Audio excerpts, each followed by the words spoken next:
Assalamualaikum warahmatullahi wabarakatuh. Nama saya Muhammad Fakih Rizik, NIM 17771914045 dari Pendidikan Bisnis A 2019.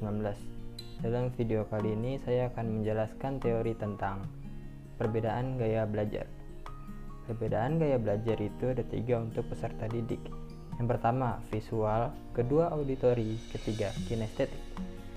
Visual, yang pertama akan saya jelaskan adalah cara belajar visual atau belajar dengan cara melihat.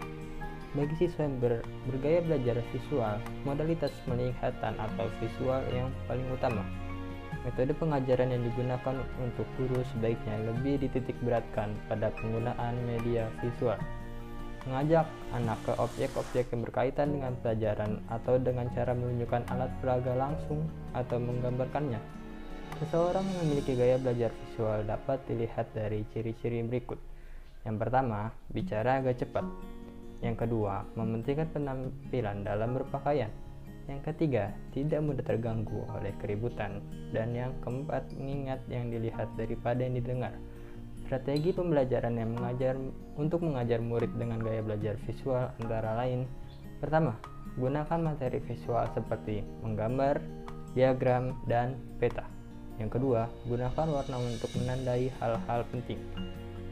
Dan selanjutnya adalah metode auditori atau belajar dengan cara mendengar. Siswa yang bertipe auditori mengandalkan modalitas pendengarannya untuk mencapai kesuksesan dalam belajar.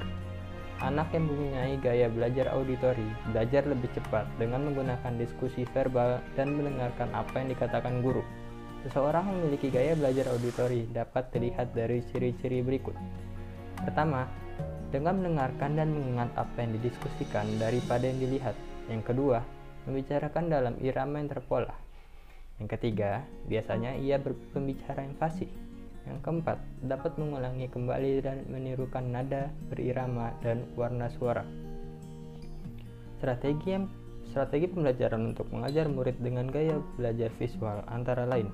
Pertama, ajak anak untuk ikut berpartisipasi dalam diskusi baik di dalam kelas maupun di dalam keluarga. Kedua, dorong anak untuk membaca materi pelajaran dengan keras. Dan cara belajar selanjutnya adalah kinestetik atau belajar dengan cara bergerak, bekerja, dan menyentuh. Anak yang mempunyai gaya belajar kinestetik belajar melalui bergerak, menyentuh, dan melakukan. Anak seperti ini sulit untuk duduk diam berjam-jam karena keinginan mereka untuk beraktivitas dan eksplorasi sangatlah kuat. Siswa yang bergaya belajar kinestetik lebih cocok belajar melalui gerak atau sentuhan.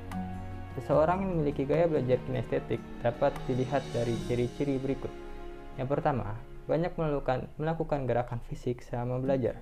Yang kedua, banyak menggunakan bahasa tubuh atau nonverbal.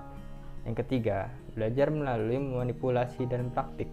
Dan yang keempat, berbicara dengan perlahan. Strategi pembelajaran untuk mengajar murid dengan gaya belajar visual antara lain.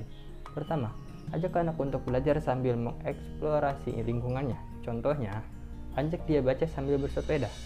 Yang kedua, gunakan objek sesungguhnya untuk belajar konsep baru. Sekian penjelasan saya tentang teori cara gaya belajar. Kurang lebihnya mohon maaf. Wassalamualaikum warahmatullahi wabarakatuh.